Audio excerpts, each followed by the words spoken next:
ja eile tegime retrosüüa, kartuliputru, haklikaste ja peedisalatiga, et retro minu ema retsepti järgi aastast, ma ei tea, 1982. Assa, tere tulemast karjäärikäänakutesse. Mina olen Kristjan ja räägin inimestega, kelle karjääritee on täis põnevaid käänakuid. Kõigepealt üleskutse. Kui sul või mõnel tuttaval on huvitav lugu käänakuid täis karjäärist, palun kirjuta mulle kristjan@karmo.ee.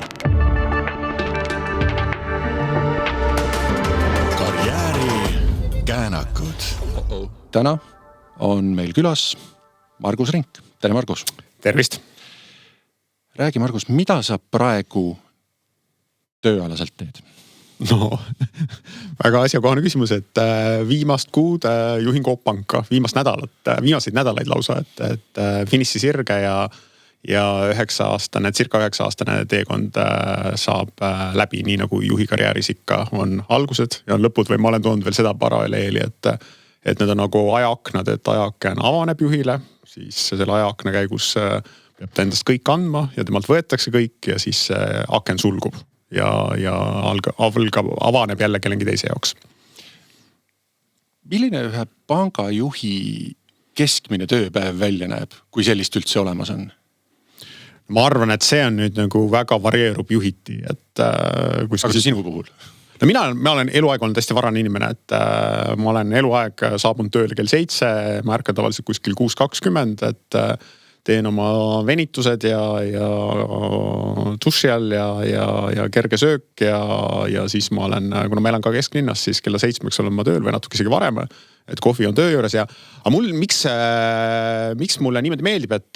see annab mulle vabaduse ka õhtul varem ära jalutada, et mina olen kell 7 tööl ja reeglina kell 4 ma lahkun töölt, et lihtsalt minu aja varvamine käib niipidi ja see, ma olen kogu mõelda, et see annab mulle nagu õhtul võimaluse muude tegevustega ka veel tegeleda, et ma üldse ei ole kriitiline teiste suhtes, aga ma ikka nagu aeg-ajalt mõtlen, et kui keegi saabub tööle kell 10 ja on õhtul kella 8 tööle, siis mõtlen, et mis elu see peale töö veel sinna ära mahub, et minul peale kell 4 ma saan trenni minna, saan sõpradega olla, saan kinno minna teatrisse, need aktiviteedid mahuvad ka veel õhtul ära, et see on minu valik olnud ja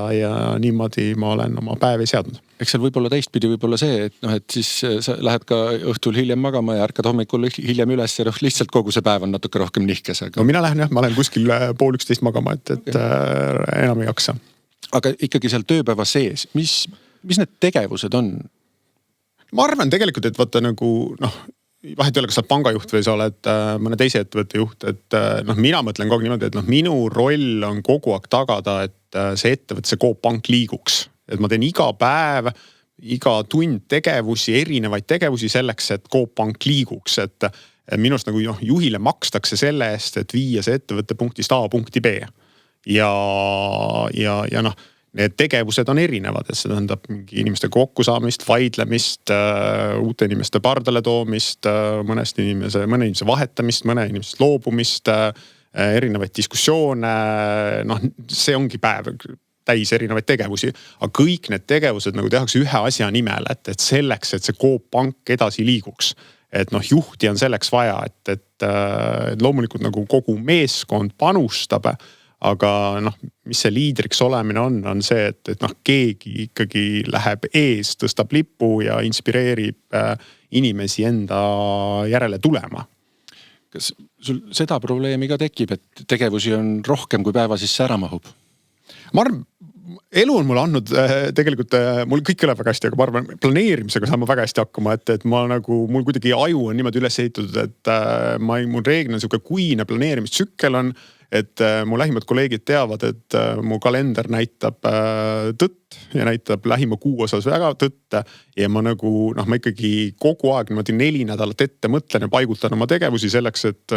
olulised asjad ära saaks toimuda, et seal on see suurte ja väikeste kivide teema, et sa paned kõigepealt suured asjad paika ja siis hakkavad need väiksed asjad sinna ümber sobituma, et mahub ära küll, et mul ei ole sellega probleemi, et ma ei pea öösel õhtul ega nädalavahetusel töötama, ma tulen tööpäevadega toime. Ja siis, et see valikute tegemine ongi siis jooksvalt, et milliste asjadega tasub tegeleda ja millistega mitte, et mis siis viib seda edasi? Nojah, et vaata tegelikult mida kogenemuks sa saad, kui ma lihtsalt võrdlen ennast Margust täna, kui ma olen 53 aastane ja kui ma alustasin juhina kuskil seal 23 aastasena, et elu õpetab sulle arusaamist, et millega on vaja tegeleda, millega ei ole vaja tegeleda, et seda on ju erinevates kohtades ka öeldud, et juhi uksest vurab sisse iga päev, ma ei tea, 12 probleemi, et tegelikult on probleemid ainult võib-olla 3 neist. Ja seal on nagu su elukogemus õpetab, et milliste nagu teemade peale sa pead lihtsalt noogutama, milliseid sa pead ignoreerima ja millega siis tegelema hakkama. Aga loomulikult ega ma see alati 10-sse ei pane, et ikka koperdad mõne mõttetu tegevuse otsa ja kogemata, et mingi olulise asja tegemata. Et ikkagi inimene. Absoluutselt, jah. Ikkagi inimene. Aga räägi sellist, sina kui juht, ma mäletan sellest ajast peale, kui ma ise 4 aastat tagasi tulin Coop Panka, meil enam-vähem juba seal esimesel suvel oli üks suurem tähistamine ja siis meil inseneridega tekkis mingisugune küsimus, et oota, aga mida me siis nüüd ikkagi täpselt tähistame?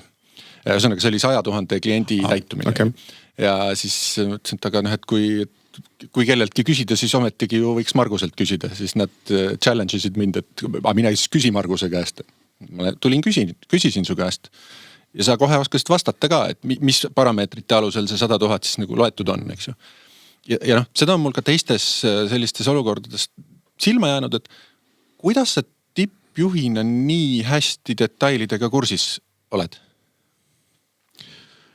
No ma ei tea, kas ma tegelikult nagu kõigi asjadega olen, aga kuidas, kui ma su küsimuse peale nüüd mõtlen, et minu peas juhtimine on niisugune mängimine mosaiigiga, et sul on laud täis mosaiigi kilde või on need puslekillud, et need peavad omavahel suhtestuma ja asetuma. Ja nagu see on see, mille poole ma nagu püüdlen, et mina ei tea kõigist nendest tükkidest ju süviti, et aga minu jaoks on oluline, et mul oleks ülevaade, mis teemad on laual, kes nendega tegeleb ja ma olen kunagi ennem sellest rääkinud, et ma tunnen ennast väga hästi, kui ma suudan inimese näo ja nime ja teema kokku viia. Et kui mul nagu liftis saan nagu Kristjaniga kokku, siis ma lihtsalt ei ütle mitte tere ja ei tea, et ta on Coop Pangas tööl, vaid ma peaks teadma seda, et okei, et ta vastutab meil testimise eest ja testimises on meil ressursi pigem nagu puudujääk, et ressurssi oleks rohkem vaja. Et kui mul see teadmine on olemas, siis ma tunnen, et okei, et see aitab mul selle Coop Panga ära juhtida, ja võib-olla selle poole ma nagu ka pürgin, et iga jumal pärast ma ei tea testimisest mitte midagi rohkem. Aga ma tean, et testimine on oluline funktsioon Coop Pangas, selle peale on nagu mees ja ta tegeleb ja ma tean võib-olla, mis seal on nagu suurim väljakutse antud hetkele. Et niimoodi, see on see minu ettekujutus juhtimisest, ja siis ma üritan võimalikult need tükid jätta ikkagi oma pead ja lasta inimestel nende tükkidega või nende kohapealsetel juhtidel tegeleda, et mitte minna ise sinna oma karvaseid käsi vahele ajama. Aga mulle on oluline, et mis need tükid on ja kuidas nad omavahel suhtestuvad. Et täpselt nagu pusle, või mosaik. Okei, siin on väike siuke foreshadowing, et meil tuleb sellest teemast veel hiljem ka juttu korra. Aga lähme sinu karjääri juurde. Kust sa alustasid? Võtame nüüd täiesti kohe lapsepõlves. Mis olid esimesed töömoodi tööd, mida sa üldse tegid? Ma olen maalaps. Et mina kasvasin seal kuskil 80-ndatel, et oli haljas Nõukogude Liidu aeg ja mul ema oli kolhoosis peaagronoom ja minu esimene töö, mille eest ma sain raha, oli selline töö, et kuna mul ema oli peaagronoom, siis kolhoos kasvatas kartuleid ja keegi nähtavasti oli välja mõelnud, et tuleb kontrollida kartulapõlde, et ega seal mardikaid ei ole. Ja ma arvan, et võib-olla ma olin mingisugune 8, 9, tegelikult ma ikka koolis vist käisin, et kui need esimesed siis töösuved olid, kus siis me omasugustega käisime seal mööda kartulapõlde ja otsime mardikaid, mida me kunagi ei leidnud, et meil olid mingisugused paberid, ma mäletan paberi peal mul silme siiani, milline kartulamardikas välja näeb ja need igasugused vassed, mis seal pidid küljes olema. Aga me ei leidnud neid ja kolhoosil oli muidugi õnn selle tõttu, et neid ei leitud, et põllud olid terved ja nii edasi. Aga see oli minu esimene töö, et mille eest mul raha maksti. Ja sa ütled, et sa ei tee testimisest midagi. Ja. See ongi testimine. Sa otsid neid mardikaid selgeks. Antud juhul testimisel küll infosüsteemist, aga põhimõtteliselt sama asi. Välja arvatud see, et sa ei tea, milline see mardikas välja näeb. Nii ja siis sinna juurde ka ilmselt mingeid muid selliseid. Noh, siis tulid kõik need järgmised suved, et ühel hetkel Martikad, see oli liiga lastetöö, siis tuli kõplamine ja siis tuli heinaküünis heinapakkidele ladumine virna ja ühel hetkel tulid traktoriload ja sai juba heina kaarutada ja kartulivagusi lahti ajada ja nii ma siis 18 sain ja siis maatöö raha eest lõppes, et siis ma läksin ülikooli. Ülikoolis õppisid mida? Ülikoolis õppisin ma majandusarvestust ja analüüsi, ehk siis majandust Tartu Ülikoolis. Aga sellega oli ka veel nagu see story, et ma ikkagi tegelikult kogu oma siuke teadliku elu teadsin, et ma lähen agronoomiat õppima. Et kuna mu ema oli peaagronoom ja minu silmis ema oli ma olen sellest ennem ka rääkinud, et kui ma mõtlen, et kust pandi alge minu juhi karjäärile, siis see on kindlasti nagu minu ema poolt pandud alge, et mulle väga meeldis see, kuidas mu ema seal kolhoosis juhina tegutses. Et selle juurde on üks siuke lugu veel, et ma mäletan, et ma olin juba nähtavasti mingisugune 12-15, et ühel esmaspäeval üks sõber tuli rääkis mulle, et nädalavahetus oli nende juures pidu ja siis kolhoosi inimesed siis arutasid ja kirusid kõik juhid ühekaupa läbi ja siis ta ütles, et ainukene juht, kelle kohta nad lugupidavalt rääkisid, oli sinu ema. Ma mäletan, mul on siiani see lugu meeles ja mul tõusis praegu ihukarvad püsti tõusid nagu tol korrale ja siis ma mõtlesin, et võt selliseks juhiks ma tahaks saada, et nagu mul ema oli väga nõudlik ja tõi kõik tulemused ära ja kõik oli korras, aga ta tegi seda sellisel moel, et inimesed tahtsid temaga koos töötada ja ei kirunud kuskil seal nädalavahetusel pidu pannes oma peaagronomi. Oled sa aru saanud ka, milles see saladus peitub? Ma arvan, et juhil see on tegelikult kaks poolt, et sinu nagu see üks pool näost on nagu see, et sul on tulemused, sa oled nõudlik, eesmärgipärane ja kõik need korrad ja süsteemid sinna juurde, aga teiseks, et oluline on olla inimene ja jääda inimeseks, et selle kohta on ka ju see mõte, et kõik rollid meil elus antakse ja võetakse. Üks roll on, mis on sünnist surmani, see on inimeseks olemise roll. Ja päeva lõpuks mäletatakse sind nagu inimesena, mitte sellena, et mul oli 9 aastat võimalus Coop Panga juhiks olla, et võib-olla selle tõttu ka, aga kui tolm sellele peale läheb 10 aasta pärast, siis ma arvan, et oluliselt suurem tõenäosus on, et mäletatakse Margust inimesena, ja ma arvan, et see oli, mis mul ema tegi, et ta tegi hullult kõvasti tööd, kõik asjad olid korras, aga ta oli inimene. Üldjuhul vist matusekõnes ei tooda välja seda, kui palju väärtust sa aktsionäridele suutsid tuua. No võt sellega nagu, et me ei taha morbiidseks minna, aga nagu ma olen kuskil kunagi öelnud seda mõtet, et tegelikult nagu hinnang meie elule antakse siis, sel hetkel, kui me seda enam ei näe. Et need inimesed, kes siis vabatahtlikult sinna kirstu juurde tulevad, et palju neid on, kes need on, et see on lõpuks hinnang sinu elule, et mitte keegi meist ei näe seda hinnangut ja mitte kunagi, iialgi, aga see on lõplik hinnang. Jah, niimoodi. Oleme siis jõudnud sinna, et sa läksid ülikooli majandust õppima.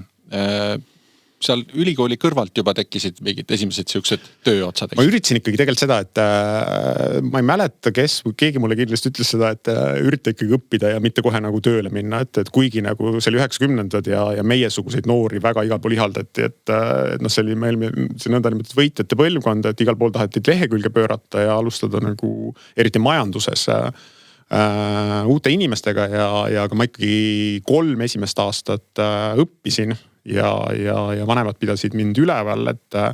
4. siis viimasel kursusel tõesti, et siis minu esimene töökoht juba siis professionaalses karjääris oli Magnum Medical, et Margus Linnamägi oli just asutanud Magnumi ja siis ma töötasin seal vist mingi pool aastat, et aitasin Margusel finantsanalüüse teha, pankadele äriplaane kokku panna, et see oli siis ütleme nüüd esimene minu töö siis professionaalne töö majandusvaldkonnas, mille eest mulle palka maksti. Ikkagi puhtalt erialane töö? See oli erialane töö ja see oli viimane kursus, et. Ja siis kui sul oli nimekaart ka juba, eks ju? Ja sellega, see mul siiani, mul on kõik need nimekaardid alles, et mis mul elu jooksul olnud on, aga esimene on jah, et Magnum Medical, Margus Rink, finantsist. et uhke värk, et täna enam nimekaarte ei ole nagu mingi teema ja neid enam isegi vist ei tehta, aga no ma arvan, tol hetkel oli ikka nagu, ma ei tea, kellele mul neid anda oli, aga see, et nad taskus olemas olid, et see oli äge. Kusjuures on endiselt veel selliseid kultuure, kus see on ülioluline, näiteks ma mäletan, mul oli ühes eelmises töökohas üks tiimiliige Indiast, keda väga huvitas, et tal oleks visiitkaart ja et tal oleks seal ikkagi siuke ilus tiitel peal, et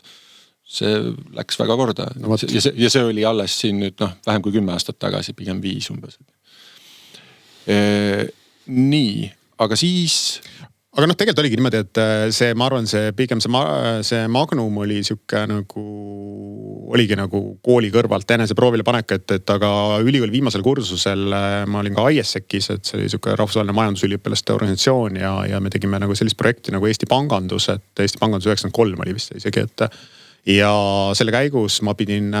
jagasime ära, sel hetkel oli Eestis pea 50 panka, ma mäletan, me jagasime 4 vahel ära, nii et igaüks pidi põhimõtteliselt 10 panka läbi käima ja selle projektile saama nagu toetuse pankadest ja kutsuma neid panku nagu lisaks rahalisele toetusele ka osalema. Ja mul oli Eestis siis vaja 10 panka läbi käia ja üks nendest oli Viljandi Kommertspank, et kus ma siis käisin ja kus me saime toetuse, aga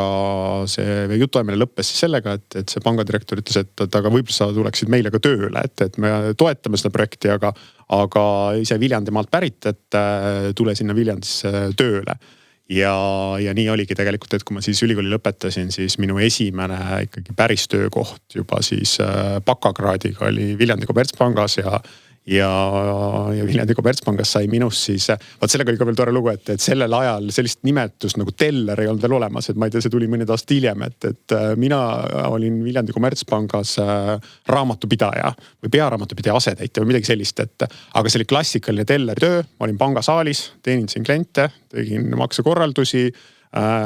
sularaha võtsin vastu, maksin välja, et kõik teised olid naisterahvad ja siis sinna tuli veel üks huvitav nurk juurde, et kuna pangajuht siis, vaata juba tol ajal tegeleti efektiivistamisega, et pangajuht ühel hetkel mõtles, et kui saalis on üks nagu meesterahvas naiste kõrval, et võiks siis turvamehe ära koondada ja anda siis sellele noorele raamatupidajale siis relva ja las siis nagu kaitseb panka ja teisi töötajaid. Ja mina olin muidugi äksi täis, nagu mõtle, kui mul mingi siuke asi või pidin minema relvaloa tegema, igasugused eksamid ja käisin tulistamas ja nii ma siis sain endale püstoli vöö peale ja uhke tunne oli, et 20, siis olin 22 või 21 isegi, et siis ma mäletan, et ma väga oleks tahtnud sellega õhtul koju ka minna, aga siis reeglid oli see, et õhtul tuli see kuskil relvakappi ära anda ja hommikul sealt relvakapist võtta, aga nii ma siis olin ühesõnaga teller turvamees, aasta oli 94 ja see oli Viljandi Kommertspank. Kusjuures see on huvitav, et sa ütlesid, et pearaamatupidaja abi oli nagu see siuke nimetus, mis võis tähendada mida iganes, et ma mäletan minu esimene ametlik töökoht, mis tööraamatusse jõudis küll juba mõned aastad hiljem, oli ka pearaamatupidaja abi, aga selle töö sisu oli tegelikult andmesisestaja. No võt, näed, universaalne nimetus kõigile. Nagu mingites sektorites on projektijuht selline universaalne ametinimetus, mis võib ükskõik mida tähendada. Nii, siis sa tundsid seal, eks ju, noorena kogu aeg oli see surve sisemine, et teha rohkem, on ju? No muidugi, kui vaatad, kui sa oled 22 aastane ja ma arvan kuskil sinna 30-ndatel välja, et nagu täna vaatan enda pangas, et kõik need noored inimesed, et see on see aeg, kus mina mäletan küll, et iga aasta ma tahtsin rohkem vastutust, rohkem palka, kõike rohkem, et elu pidi kogu aeg nagu püstloodis üles mäge minema, et üldse kuhugi jõuda, ja tegelikult nii oligi, et ega ma siis töötasin seal Kommertspangas, Viljandi Kommertspangas 2 aastat, ja kuna ma nägin, et seal oli see juht oli väga mõjukas naisterahvas, et seal mul võimalust juhiks saada ei ole, et aga juba ikkagi mingi alge nagu kuskil sügeles, siis ühel mingisugusel maagilisel päeval lugesin ma kohalikust lehest, et Hansapank teeb Viljandisse uue kontori, otsib sellele kogu meeskonda, ka juhti ja siis ma olin vist juba 24-aastane, et siis 24-aastane Margus siis kirjutas pani kokku oma CV esimest korda ja saatis Hansapanka ja siis tulid intervjuud ja siis see 24-aastane Margus võitis ära selle konkursi ja minust sai siis Hansapanga Viljandi kontori juhataja, et see on mul nüüd siis esimene juhitöö. Et seal kontoris oli veel peale minu 5 inimest, 1 turvamees ja 4 tellerit ja mina. Sa ei koondanud turvameest ära? Ei, seal ma ei koondanud, et seal olid naisterahvad olid saalis, aga meil oli väga äge turvamees. Aga see oli jah, mu siis nagu esimene juhitöö ja see oli, kui ma täna nagu mõtlen niimoodi, et või kuskil mingil hetkel keegi küsis mu käest mingis intervjuus, et mis on need elu suurimat kaifi pakkunud juhiks olemise hetked, siis see esimene juhitöö, et kus mitte midagi nagu, ma teadsin, mida mu ema tegi, see oli kõik. Ja eks ma ülikoolis olin paar loengut ka kuulanud, mida juhtimine teoreetiliselt tähendab, aga lõpuks hakkasid sa ikkagi nagu proovima ja koperdasid ja tõusid püsti ja tegid, aga ma arvan, et nagu meil läks tegelikult ikkagi hullult hästi, sest esiteks oli tegemist Hansapangaga, mis oli hoopis teistsuguse kultuuriga pank, mis pööras lehekülge, et nagu ja tuli Viljandisse, me hakkasime tegema nagu asju teistmoodi, me hakkasime klientide juures käima, meil oli kliente vaja. Ma mäletan siiani, kuidas nagu kuskil kohalikus lehes kirjutati, et uskumatu, et Viljandis tuleb pangajuht kliendi juurde, et siiani on niimoodi mööda pikka sükest vaipa pidanud minema pangajuhi juurde. Et me tegime uksed lahti, korraldasime perepäevi, kutsusime inimesi endale kliendiks kontorisse. Meil läks hullult hästi läks, et ärimahud kasvasid ja Jüri Mõis tuli Tallinnas, sõitis kohale ja tegi kogu töötajatele õhtusöögi välja ja uuris, et mida te siin teete, kuidas te teete, et teil nii hästi läheb ja saime sellest veel hoogu juurde ja panime aina nagu kõvemini ja eks seal oligi siis, et olid head tulemused, et siis nagu Margus ka tahtis, et tahaks aga nüüd siis järgmist redelit või redelipulka ja nii must saigi siis tegelikult Lõuna-Eesti regiooni juhataja Hansapangas, ja siis mul juba allus mingisugune 10 kontorit, ja töötasin Tartus, et iga hommiku sõitsin Viljandist Tartusse ma elama ei läinki, et iga hommiku läksin, õhtu tulin ja läksid aastad edasi ja siis oligi järgmine hetk oli see, et Hansapank, Koibank 98 ühinesid ja siis kuskil nagu ma ei tea, mis kõhutunne ütles, et nüüd on vist õige hetk, et kui tuleks tegelikult ikkagi Tallinnasse ära minna, et ma olin Viljandis, mulle väga meeldis, ma töötasin Tartus, aga kuskil mingi tunne ütles, et kui sa tahad oma karjääri nälga nagu rahuldada, siis vist tuleb lõpuks eluga muutus ära teha ja nii ma siis 98 saabusingi Hansahoiu ühinemise käigus Tallinnasse, aga siin ei läinud kõik nii hästi, et nagu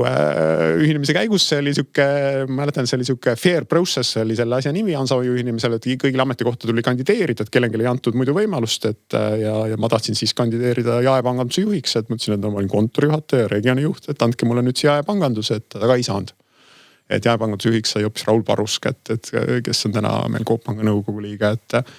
ja ta pakkus mulle Tallinna regiooni juhti kohta, aga siis Margus nagu solvus ja ütles, et mina ei taha seda, et mina olen selle regiooni juhi kohal olnud Tartus, ja siis valisin hoopis elukindlustuse müügijuhi töö, aga see oli üks suur ämber, et seal ma ennast mugavalt ei tundnud ja see mulle ei meeldinud ja sealt ma siis kuskil pool aastat vist tegin, et siis Gerd Müller kutsus mind suurkliendi halduriks ja siis töötasin 2 aastat Eesti suuremate äriklientidega, et automüügisektor ja ehitussektor oli minu töö. Aga selle käigus oligi see, et nagu see ei olnud nüüd juhi töö. Et see oli see solvumiste rajas nagu siuke eksidee ja siis ma kogu aeg tundsin, et ikkagi mingisugune osa on minust nagu rahuldamata, et ja kui sa ikkagi midagi väga tahad, siis saad ka, et ühel hetkel seesama Raul Paruskis ütles, et nüüd on vaja personaalpanka juhtima hakata ja minust sai siis personaalpanga juht ja seda ma tegin siis 4 aastat seda tööd. Ilmselt siis üks pikemaid rolle sul. Jah, võt see oli nüüd tõesti, ma tean, et kõik need eelmised olid nagu niimoodi, et kohe nüüd kähku ja aasta pärast järgmine ja nii edasi, et 4 aastat personaalpanga juhtimist oli, ma arvan, et jah, tõesti esimene nii pikk aken, et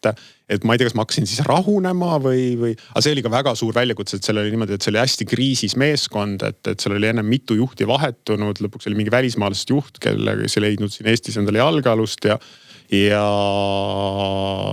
oli väga raske väljakutse ja see õnnestus meil nagu väga hästi ma ei tea, jutumärkides saneerida ehk õigele rööpale ajada ja sealt ma tegin endale nagu head nime ja siis järgmisel hetkel lõpuks sain ma siis kätte selle, mida ma tahtsin, et ma sain Hansapanga jaepanganduse juhiks, et küll oluliselt hiljem,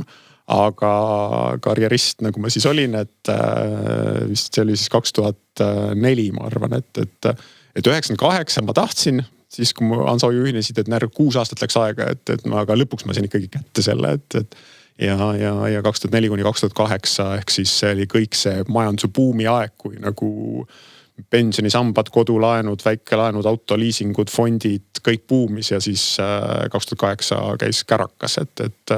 tuli majanduskriis, et ma olen kogu aeg öelnud, et mina sillutasin oma tegevusega ausõna teed selleks, et kõik buumiks ja ühel hetkel kärakas pidi käima, ja nii oli, aga enne kui kärakas käis, tegelikult seal oli üks nagu veel üks teema, et Swedbank oli vahepeal Hansapanga tegelikult ära ostnud ja kuskil 2007 ta otsustas, et Hansapanga bränd kaob ja ta maalib nagu kõik need Baltikumi Hansapangad Swedbankaks ja see siis tegelikult seal oli 2 nurka, et üks oli veel see, et nagu ma nüüd olen pikalt rääkinud, et ma töötasin tegelikult Hansapangas 12 aastat. Ja ma tundsin ennast nagu kalavees seal. Mul tõesti meeldis see ettevõte, sest selle ettevõtte kultuur kattus minu DNA koodiga. Et mul oli ülimugav seal töötada ja kõik need erinevad väljakutsed ja nii edasi. Aga tasapisi ikkagi kuklas hakkas nagu kuidagi nagu torkima see, et mu sõbrad kogu aeg nagu ütlesid, et meil ühtegi sõpruskonnas, ühtegi sõpra, kes oleks 12 aastat ühest ettevõttes töötanud. Et sa oled mugavustsoonis ja umbes, et ega sa võib-olla teistes ettevõttes ei jääkski üldse püsti, et Hansapanga kaitsvad müürid ja üle turvaline, et seal sa tegutsed ja Ja algul ma ikkagi üritasin seda kõik ära põtkida ja olla lõpp enesekindel, aga kuskil ikkagi midagi hakkas nagu seal kuklast uksuma, et nagu võib-olla peaks ikkagi elus mingid muid nurgataguseid ka vaatama. Ja siis oligi see, et kui nagu Swedbank otsustas, et ta vahetab Hansapanga brändi Swedbankaks, siis mina mõtlesin, et ühte asja ma oma elus tahan, et ma lahkuksin, kuna ma tulin Hansapanka ja ma tahan lahkuda Hansapangast, et enne kui te selle logo ära vahetate, siis mina enda vastutusele seda ei võta, et tappa Eesti kõige võimsam bränd. Ja siis ma hakkasingi vist kuskilt signaali andma, et ma vaatan ringi ja siis tuli kui Hansapank oli siis 12 aastat ja ütleme siuke esimene tõsine lehekülg minu töös, et siis 2008 alguses helistas mul ühel hetkel Sandor Liive, et kes juhtis tol hetkel Eesti Energiat ja ütles, et ta on mind tähele pannud ja ütles, et elektriturg hakkab 5 aasta pärast avanema, et monopolist on vaja vabaturu ettevõtteks saada, et tule energiamüüki juhtima, et kogu minu vedada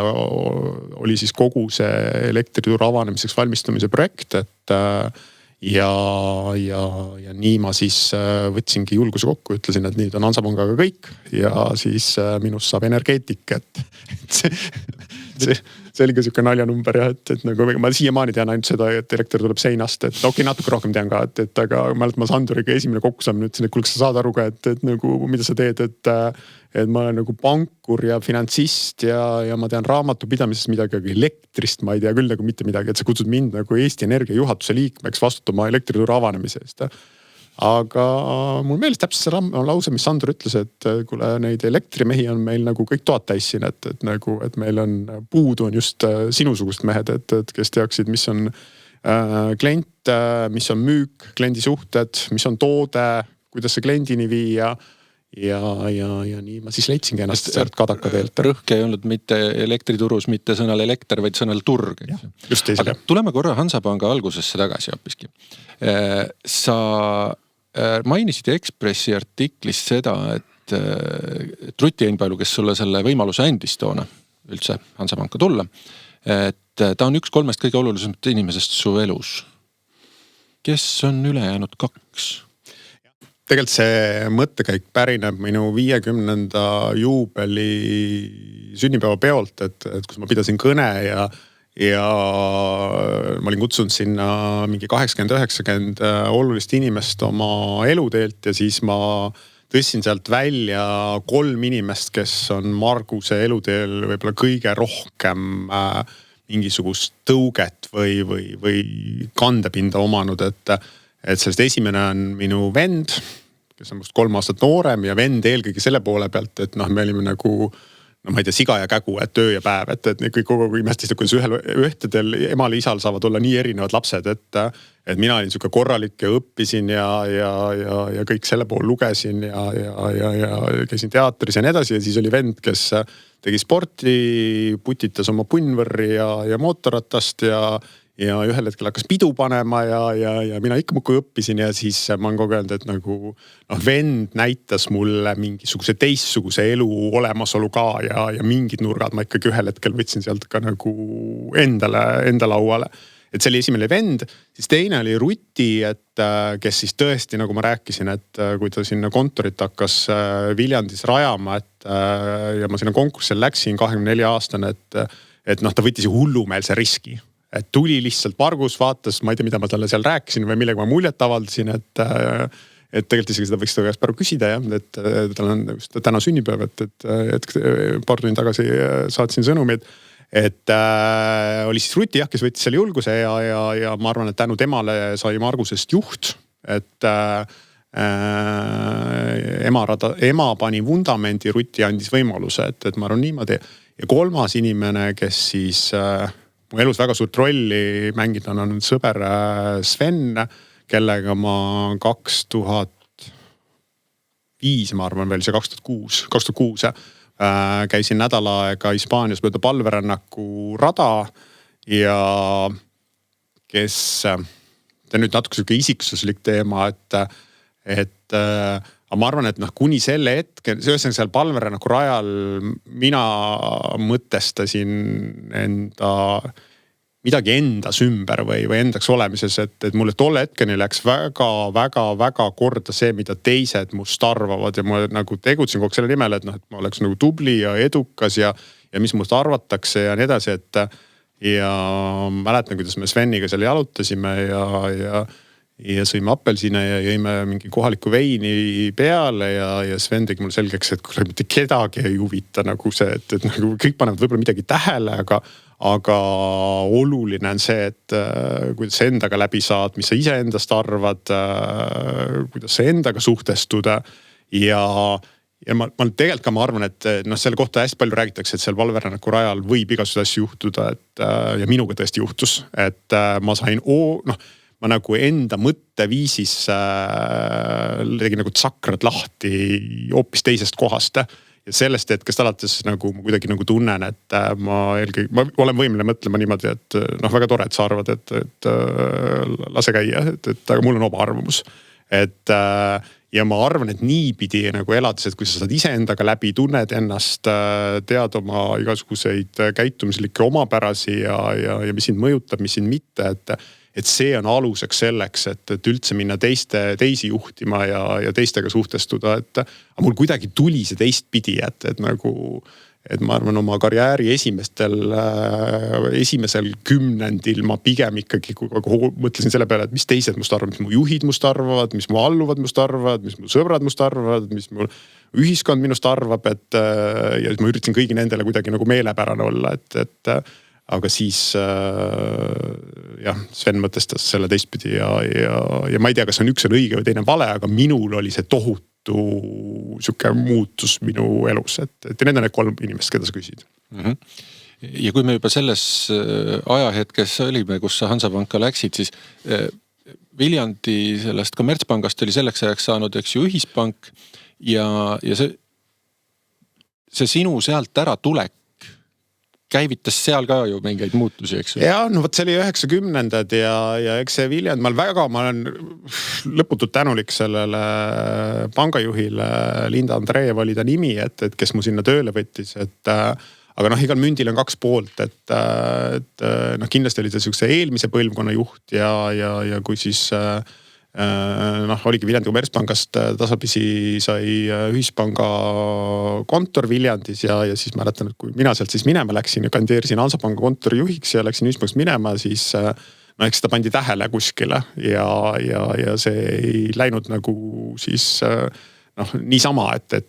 tegelikult, et ma olin ennem ühe oma sõbra sinna ühispanka toonud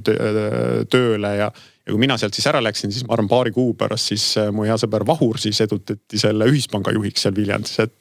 et siis oli ka sihuke äge mingi 2 aastat või mis me nüüd elasime seal ühes kortermajas erinevates trepikodades ja olime sõbrad ja juhtisime siis, üks juhtis Ühispanka, teine juhtis Hansapanka Viljandis, et aga sõprus ei läinud katki, et olid mingid teemad, millest me ei rääkinud, et aga see ei takistanud meil koos trenni teha, reisil käia, pidu panna. Et saab ka niimoodi, et oma verisema konkurendiga, et aga muidugi ega siis noh, nagu ma rääkisin, et meie tegime teistmoodi, hakkas Vahur ka teistmoodi tegema ja konkurents läks veel tihedamaks, et juba siis. Ei no absoluutselt, et noh, ma olen oma abikaasaga ka töötanud konkureerivates pankades, et noh, praegu muidugi Coop Pank ja Swedbank võib-olla ei ole nagu nii siuksed tunnetuslikud konkurendid on ju omavahel, aga SEB ja Swedbank olid küll, et see nagu ja ka käisime koos reisidel ja pereelu selle eest ei kannatanud, võib-olla natukene isegi võitis, et ei räägi tööst kodus. Nii, aga jõuame siis Eesti Energiasse nüüd ikkagi, kus sa siis läksidki seda elektriturgu avama. Kuidas, mis seal nagu see põhiline võib-olla väljakutse oli sinu jaoks, et no see põhiline väljakutse oligi selles, et tegemist oli monopoliga, kõik olid Eesti Energia kliendid. Kui mina 2008 läksin, et ei olnud teist varianti, et sa ostsid elektrienergiat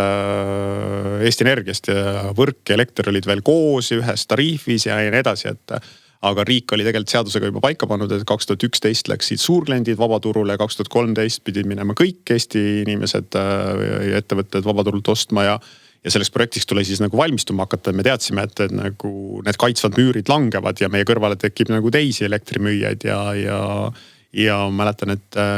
enamus sest ajast, ma olin 8 aastat selle, et väga pikalt selle ajal oli majandusministriks, kellele me siis allusime Eesti Energia ettevõte, oli Juhan Parts ja siis mäletan, et mingisugusel hetkel nagu Juhan selgelt ütles meile, et ja kurat, te peate sellest võitlusest võitjana väljuma. Ja ma arvan, et vaata, mulle väga meeldis täpselt sellisel moel umbes seda ütleski ja sellest sai nagu, ma arvan, kogu meie tiimile nagu sihuke motto, et meie mõistus pannakse nüüd proovile. Et mis siis, et tulevad konkurendid meie ümber ja me turuosa loomulikult 100% ei saa enam kunagi olla, aga ma mäletan, see siht sai kuskil sinna mingi 80-90 juurde pandud, me ei tohi kaotada rohkem kui 10-20%, noh, mis on loomulik, et tulevad teised müüjad ümber. Ja selle nimel hakkasime tööd tegema, et ja noh, seal oli palju erinevaid asju, kus infosüsteemi vahetamine, mis siis nagu sa ise infotehnoloogia või tehnoloogiast tead, et valmistasime 3 aastat ette ja vahetasime ja siis mingi maagilisel hetkel toimus ümberlülitamine ja no ei läinud tööle, et ma mäletan, et see on üks suuremaid nagu selliseid jamasid mul tööalaselt juhtunud on, et mina vastutasin selle eest ja mina pidin siis minema nagu kaamerate ette rääkima sellest, et elekter ei kadunud kellelgi ära, aga lihtsalt, et mida ei saanud, et vaata, noh, tänapäeval sa ei tea sihukest asja, sina võib-olla mäletad, aga et kunagi tuli elektrinäitu teatada, et iga kuu lõpus pidid sa kuskile nagu kirjutama või helistama või ma ei tea, tol hetkel faksima mingisugust elektrinäitu ja see uus süsteem enam ei võtnud neid näite vastu. Ja see oli nagu hullumeelne, meil läks mingi üle 3 kuu nagu selleks, et see lõpuks nagu tööle saada. Ja sellist aasta oli, ma arvan, kas 2010, et no mõtled 15 aastat mööda, täna ei mäleta keegi vist sellest enam midagi, aga siis oli küll niimoodi, et iga nädal ma vastasin Aktuaalse Kaamera küsimustele, kas juba töötab, ei tööta veel, et kunas saab tööle, anname endast parima mingi, ja siis ma naersin, et kui me ennemalt oli meil nagu probleem sellega, et inimesed unustasid elektrinäidu teatamise ära nagu siis nagu tänu sellele jamale. Et kõik tahtsid oma elektrinäitu teatada kontrollimaks, et kas Eesti Energia lõpuks on selle süsteemi tööle saanud või mitte, et kunagi aasta lõpus mäletan, meil kutsuti, et kui esitage see aasta turundusteo kandidaadiks, et ühtegi turunduseurot kulutatud ei ole, aga kõik teavad nüüd, et elektrinäite on vaja teatada, et see oli must huumor, aga jah, see oli sihuke ja noh, ega siis ikka igasuguseid väljakutseid jõudis, kõik oli kihvt ka ja nii edasi, aga igasuguselt pealtnägija kaevas meie jamasi välja, et ja noh, õigustatult ja ikka seisad kaamera ees ja sul on selg märg, et noh, see on see tunne, et elus on olnud erinevaid hetki kaameras seista, aga kui sul on ikkagi mingi jama, siis see on kuradima vaevaline seal, et lõppkokkuvõttes ikkagi me tegime selle projekti ära, turg avanes ja selle esimesel avanemise hetkel, et meil jäi mingi 86% turust, sest see strateegia, mis me paika panime seal läks 10-sse, et noh, see oli pikk vaidlus, et noh, me teadsime, tuleb konkurents ja noh, põhiline vaidlus selle üle, et kas teha hästi palju erinevaid tooteid või teha ainult mingisugune 3 toodet.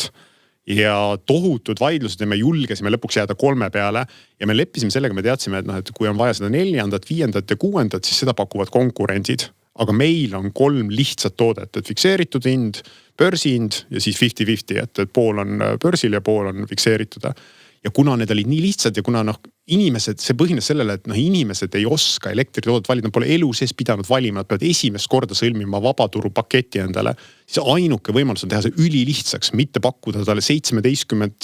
erinevat paketti, mille peale nagu klient ütleb, et ta ei oska mitte midagi teha. Ja me panime sellega 10-sse, et 85-86% klientidest jäi meile.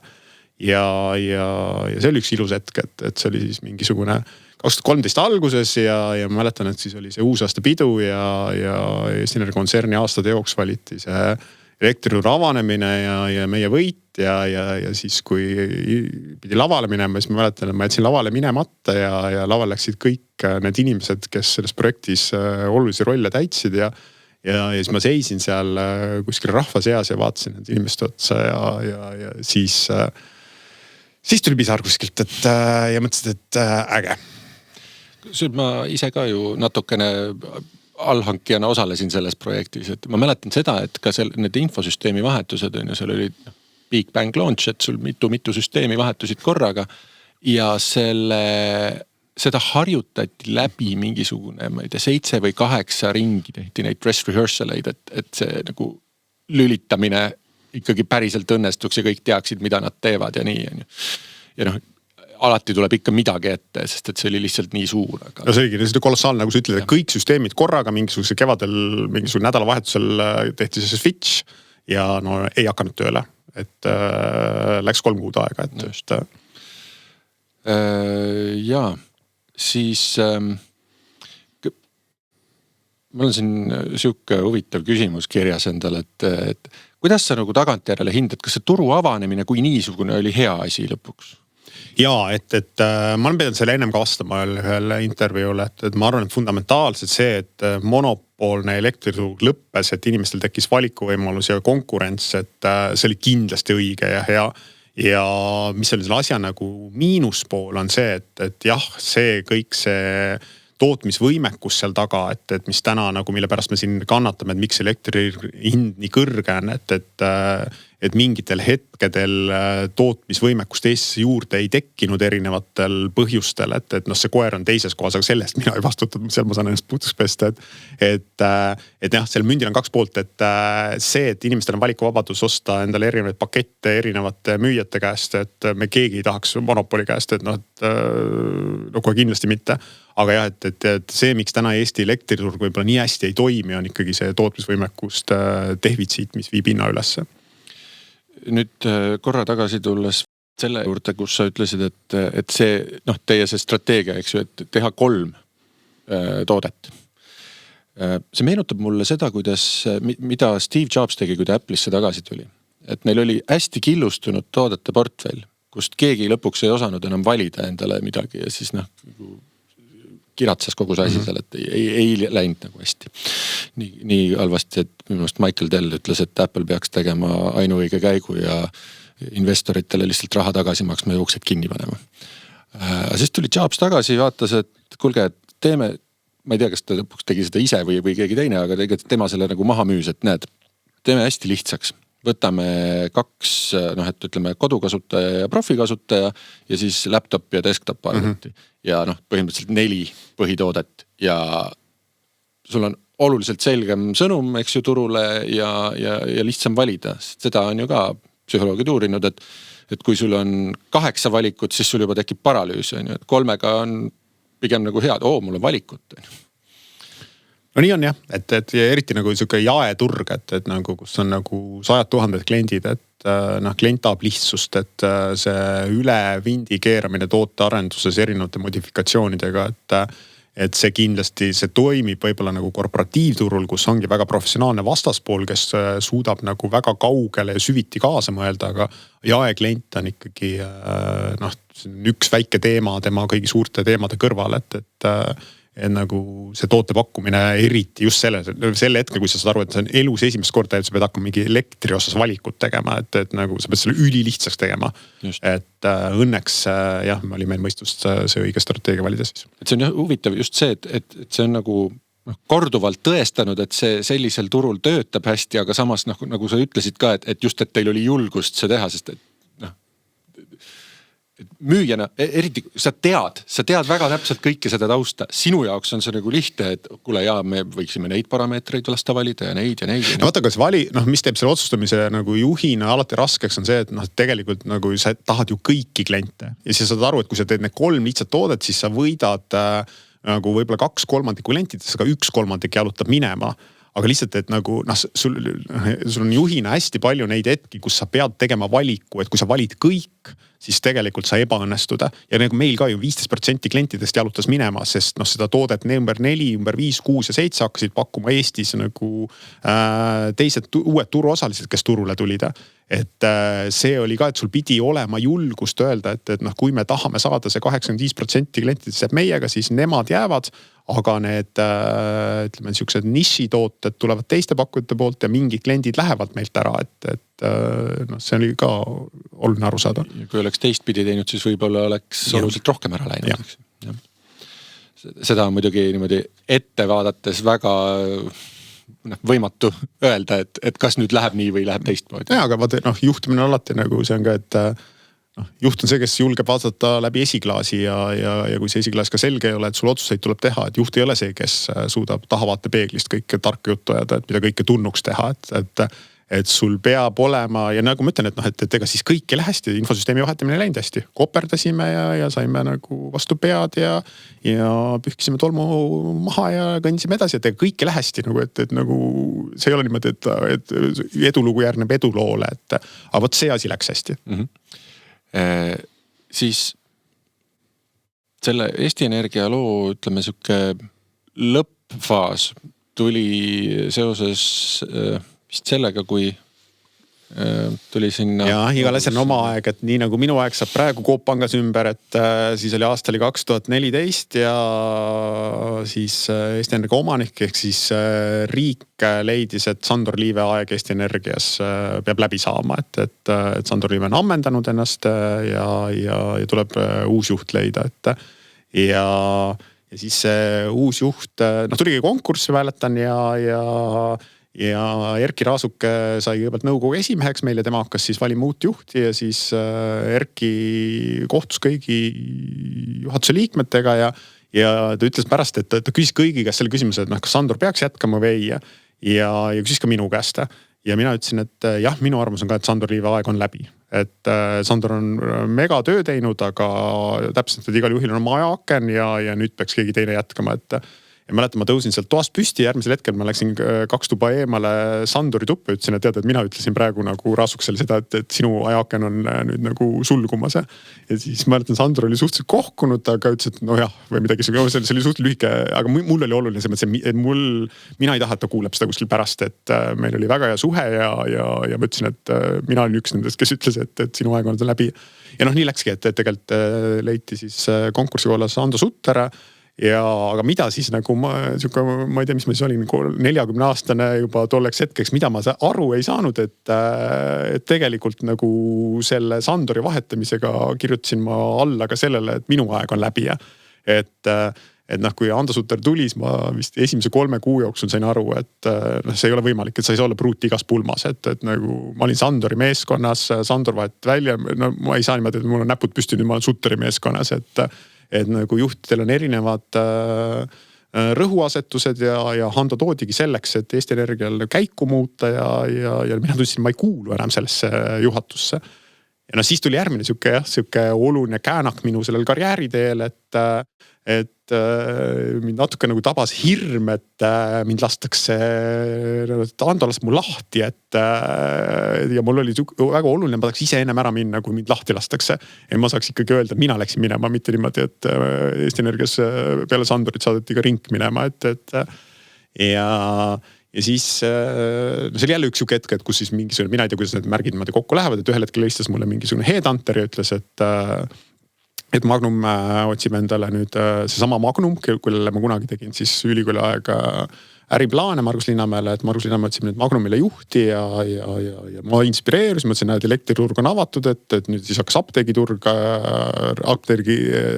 hakkasid reformid tulema, et väga hea, et noh, võtame siis järgmise valdkonna, et mida reformida Eestis, et ja nii ma siis teatasingi ühel hommikul Ando Sutterile, et ma nüüd lähen minema. Ja ma arvan, et temal oli kergem ja mina sain nagu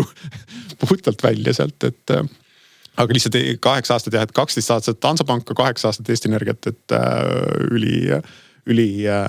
tore professionaalne sihuke 8 aastat, et ja siis see karjäär siis pöördus siis nagu järgmisse kohta, et see oli siis Magnum. 20+ aastat hiljem tagasi Magnumis. Ja, et ma olin siis jah, umbes niimoodi jah, kuskil niimoodi, et aga see oli siis nüüd minu karjääri nagu kõige suurem ämber, mida ma siiani teinud olen, et see Magnum, kuhu ma läksin, et sinna nagu Margus üldse ei sobinud, et ma arvan, ma mingi 3. või 4. kuul sain, ma arvan, et ma läksin siin mais. Ja ma arvan, kuskil suve lõpus ma olin täiesti selge, et noh, et see ei ole õige koht, et ma ei sobitu oma käekirjaga siia, et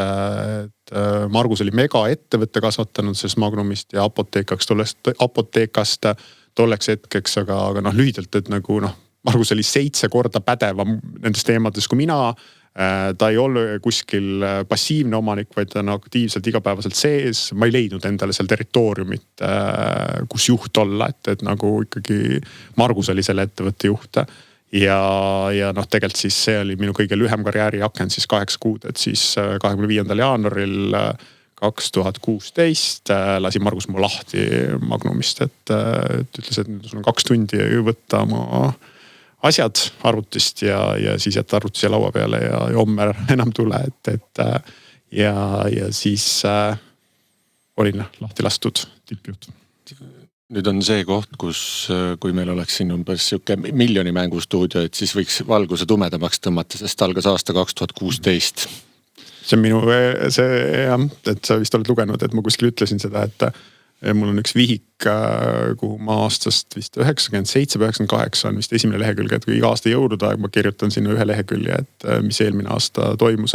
Siis ma tean, et 2016 on sinna kirjutatud, et see oli õudne aasta, et sest mind lasti jaanuaris lahti ja ma olin siis 1 päev vähem kui 9 kuud tööta. Et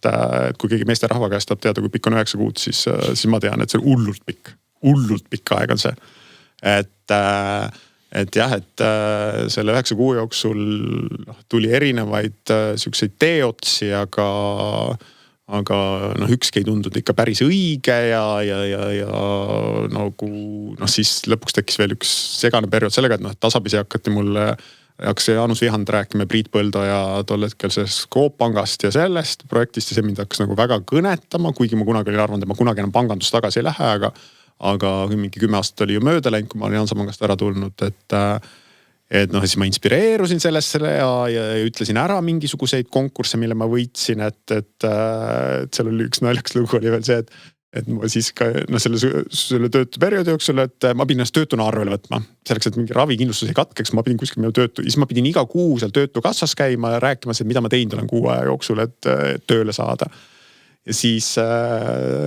ma käisin seal ja ma mäletan, et ühel hetkel ma siis kõik osalesin konkurssidele, kandideerisin, võitsin ära Tallinna lennujaama juhi konkurssi, et see oli kuskil juunikuus enne jaanipäeva, et võitsin selle konkurssi ära, aga noh, kuna Jaanus ja Priit olid mulle sellest Coop Panga ideest rääkinud ja kui ma neid kõrvutasin, siis mõtlesin, et mäletan, et kõndisin mööda Tallinna lennujaama, ilma et ma oleks kuskil lennuki peale läinud ja mõtlesin, et vaatasin, et kõik on nagu nii äge ja valmis ja et mis ma teen seal Tallinna lennujaamas, et väga tore ametikoht Eesti riigile, väga oluline ja nii edasi kõik, et ja missioon ja kõik väga vinge, aga nagu ingna mõtlesin, et issada, kui see Coop Pank ikkagi tuleks, et noh, et sellega kõrvutada ei saa. Siis ütlesin ära selle, et võitsin ära, aga ütlesin, et sorry, aga ma ikkagi ei tule ja põhjust ma ei saa öelda, miks ma ei tule, sest see Coop Panga idee oli veel nagu salajane. Ja siis ma läksin sinna töötukassasse, mäletan oma seda igakuist raportit tegema, siis tädi küsib, et mis teist teinud olete viimasel kuul, ma ütlesin, et võitsin ära siin lennujaama juhi konkurssi ja ütlesin ära selle. Ja siis mäletan, kui see tädi ütles, et issand, ütles, et ma ei tea, kauad ma siin töötanud olen, aga sellist asja ma ei ole veel näinud, et meil kõik siin otsivad tööd ja siis keegi võidab siin mingi juhi konkurssi ära ja ütleb ära, aga nii oli jah. Ja noh, loomulikult siis ütlesin selle ära ja siis nädal hiljem teatas mulle Jaanus, et kuule see panga idee vist jääb ikkagi ära nagu, et siis mõtlesin, et jumal küll, et veel õudsemaks aasta minna ei saa, et aga noh, aeg läks edasi ja tegelikult ikkagi pangast see asja ja elasin see üks päev vähem kui 9 kuud üle ja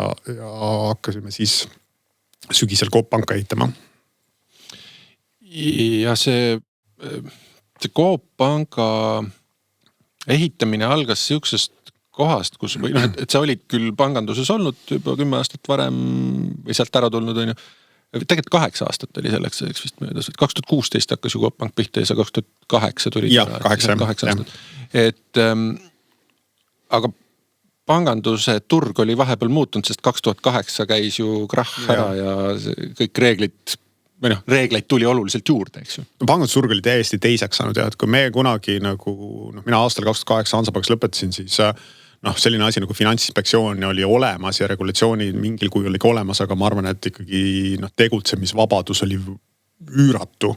Aga see üüratu tegutsemisvabadus viiski nagu selle, või mitte ainult see, aga see põhjustas ühe mõjurina selle 2008 ikkagi krahhi ja nii nagu elus ikka siis asutakse siis reguleerima, et edaspidi krahhe ei oleks ja siis keerati nagu täiesti nagu teise äärde, et kui ma siis 2016 seda Coop Panka hakkasime ehitama, siis ma leidsin, et ossa poiss, et nagu see regulatsioon ja kõik, mida pank peab tegema, et sellele vastata ja kõik see raporteerimine ja joondumine ja compliance ja siis tuli see kõik see rahapesupaugud ja siis pandi veel kruvisi juurde nagu, et mida kõike me tegema pidime, et pangandusest oli saanud hoopis teistsugune tegevusvaldkond kui nagu see, mida ma kunagi Hansapangas kogesin. Eriti võrreldes 90-ndatega, et siis siis oli, kui 50 panka oli. Siis sa said ise leiutada asju. Jah, aga lihtsalt jah, et nagu mäletan, et sellest ajast on kuskil mingi pangaliidus, me kuskil pangajuhtidega seal algusajal mõtlesime, et okei, elus ikka juhtub niimoodi, et keeratakse ühest äärest teise, et aga nagu elu on õpetanud, siis toimub korrektsioon keskteele tagasi. Siis mõtlesime, et küllap see ikkagi lähiaastatel nagu seda keeratakse uuesti maha. Aga siiamaani ei ole keegi nagu maha keeramast hakanud, et nüüd võib-olla ESG-ga ja ütleme jätkusuutlikkusega on nagu esimesed märgid, et kuskilt võib-olla nüüd tuleb mingisugune natukene teele tagasi korrigeerumine, aga see on nagu sellest võib üliemotsionaalselt terve saate rääkida, kuidas nagu põletatakse tegelikult mõttetult või tegeletakse tegevusega, mis väärtust ei loo. Et ega regulatsioonid lõpuks, ma saan aru, meie käes on hoiustajate raha ja selleks, et see hoiustajate raha hoitud oleks, selleks loomulikult meie tegevus tuleb reguleerida. Aga kui selle regulatsioonil iga aasta keeratakse 2 keerdu vindiga peale, et siis ühel hetkel on see kuu uurimine, millega me tegeleme, millest me raporteerima peame. Aga jätame nüüd need emotsioonid, sellest võib terve saate teha, et see on aasta 2025 panganduses. Sul tegelikult enne seda panka, lisaks lennujaamale, sul oli veel seal Bauhof ja Telia ja mingid. Need olid need 9 kuu jooksul, et milliste konkurssidel ma osalesin ja aga ikkagi, kuna kuskil pastis see panga idee, siis ma lükkasin neid kõrvale, aga miks see aasta oli õudne oli selle tõttu, et kui ma lükkasin tasapisi kõrvale ja siis kogu aeg tuli ikka vist ei saa pangast ka midagi ja siis ma mõtlesin, et nii, nüüd on varsti uus talv käes ja ma olen endiselt töötu, et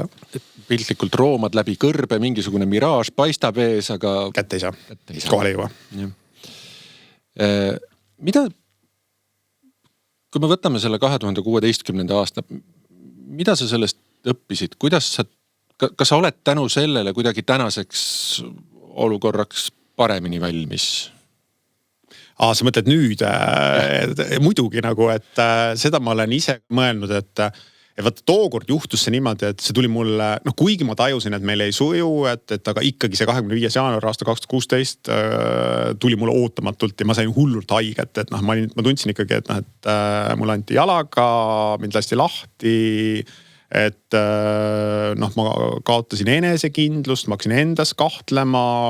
Mäletan, kõik sõbrad ütlesid, et issand, mine võtan reisi ja käi maailmas ringi ja siis mõtlesin, et ma ei saa minna, sest mul on nagu hinges mingisugune ärevus, et noh, täna on olukord nagu teistsugune, et täna ma ikkagi nagu noh, ma saan aru, et minu aken ongi läbi, see on rahumeelne töösuhte lõpetamine, minu aken sulgub, et mul on nagu noh, ei ole seda ärevust või paanikat, et ma ei kahtle endas, et tol hetkel ma kahtlesin endas, et ma ei saanud hakkama selle Magnumiga, et kas ma üldse olen nagu juhina ettepoole vaatavalt müüdav ja nii edasi, et aga noh, loomulikult ükskord selle läbi elanuna, et täna ma nagu teadsin, et noh, juhil ongi sellised, nagu me alustasime, et juhi töös on aknad, aga nende akende vahel on siis mingisugune tühjad perioodid, et noh, see oleks ikka päris hullumeelne, et lõpetada 30. mail Coop Panga juhtimine ja siis, mis võtame nädalavahetusel vahele, mingi 2. juunil alustada siis mingis teises ettevõttes juhina, et nagu noh, vist ei kõla ikkagi loogiliselt, et peaks olema see nagu settimise periood või rahunemise periood seal vahel ja täna ma loodan, et see nüüd sinna tuleb ja selleks, et otsida see uus aken üles, millest siis nagu ühel hetkel sisse minna. Suvi on hea aeg võtta. Ja, see on ka hea, et see ei ole jaanuar, et tookord oli jaanuar mingisugune õuds midagi teha ei ole, et 1. juuni vaba mehena tunda tõenäoliselt kindlasti parem. Kui Coop Panga alguses, mis riskid seal olid? Noh, sina juhina, mida sa nägid, kuidas? Kõige suurem risk see, et kas see asi nagu õnnestub, et see, et hakata kerima tagasi, et ta oli aasta 2016, et see oli see aasta, kui meie L-tähega konkurent oli selleks hetkeks juba 5 aastat turul olnud, oli börsile läinud 2016, viinud oma aktsiad börsile ja olnud nagu sihuke edulugu ja siis oli see Coopi nagu hüpotees, et teha teine kodumaine pank selle L-tähega panga kõrvale, kes siis keskendub teistele klientidele, võtab lihtsamad tooted, siib väljaspoole suurlinnu, teeb Coopiga asju koos ja see oli kõik hüpotees. Et Coop võttis tegelikult hullumeelse riski, et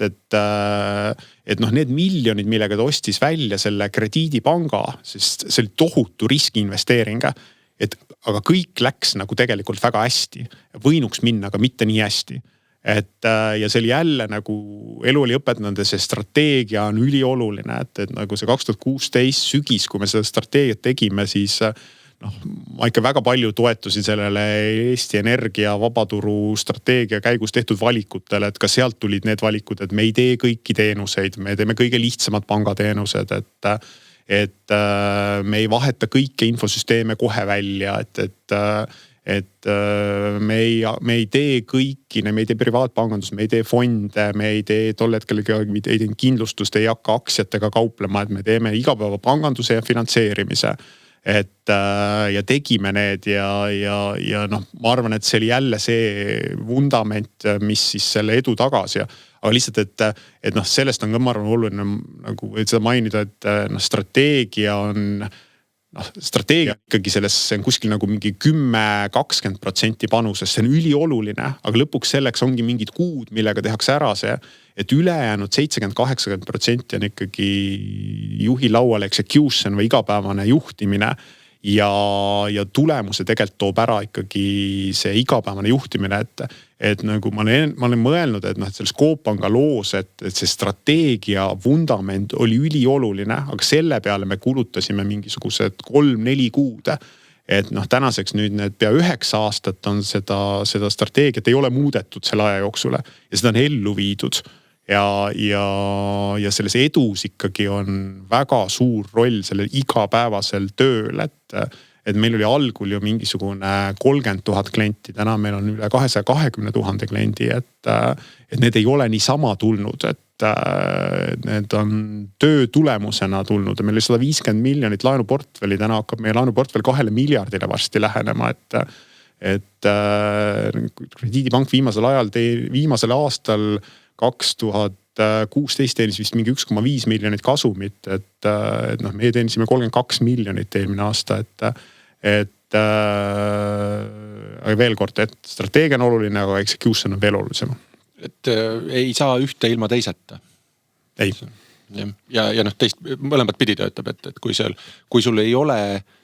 tugevat strateegiat all, siis noh, execute'i palju tahad. No just veel kord ma ütlen, et mõlemad, aga lihtsalt, et kuidagi ajaliselt nagu juhi energiat läheb sinna execution'is oluliselt rohkem. Kui sa nüüd, kui me mõtleme selle peale, et sa olid olnud järjest kasvanud juhina, eks ju, et nüüd sa olid lõpuks terve ettevõtte juht, eks ju. Et varasemalt sa olid ikkagi mingisuguste valdkondade eest vastutanud, mitte terve ettevõtte eest. Kas midagi oli vaja juhtimise käekirjas või stiilis või tegevustes ka ümber kujundada või juurde õppida selleks? No ma arvan, et tegelikult nagu kaks sellist, kaks sihtgruppi tulid juurde, et nagu kui sa oled nagu valdkonnajuht, siis sul on enamasti, sul on töötajad ja kliendid. Et kui ma võtan oma Hansapanga aega või seda Eesti Energia aega, siis see, kuhu minu tegevus suunatud oli kliendid, kliendi pakkumine ja need inimesed, kellega me seda tegime. Et kui sa saad nüüd ettevõtte juhiks, siis sul tegelikult tekib kaks huvirühma juurde, et punkt 1 omanikud. Et ja kuna me läksime veel börsile 2019, siis nagu väga palju omanikke ja teiseks tekib sul ühiskond nagu sinna laua äärde, et kuhu su ettevõtte tegevus asetub ja kellega sa pead suhtestuma, et nagu et kui ma mõtlen lihtsalt Eesti Energias need kaks rolli täitis ära või neid hoidis Sandor, et tema suhtles omanikuga ehk riigiga tol hetkele ja valdavalt ka ühiskonnaga, et kõik need avalikkuse ees olemised oli Sandor, et kui sa nüüd oled nagu ühel hetkel saad Coop Panga juhiks, siis ja kliendid ja töötajad jäävad, aga juurde tulid omanikud ja tuli ühiskond, et nagu ma väga mulle meeldib kuidagi nagu struktureeritult mõelda ja siis ma ikkagi enamasti oma selliseid olulisemaid valikuid kaalun läbi selle neliku, et kui sa teed mingi otsuse, et kuidas see suhtestub meie klientidesse, meie töötajatesse, aktsionäridesse, ühiskonda, et võib-olla sa oled tähele pannud, et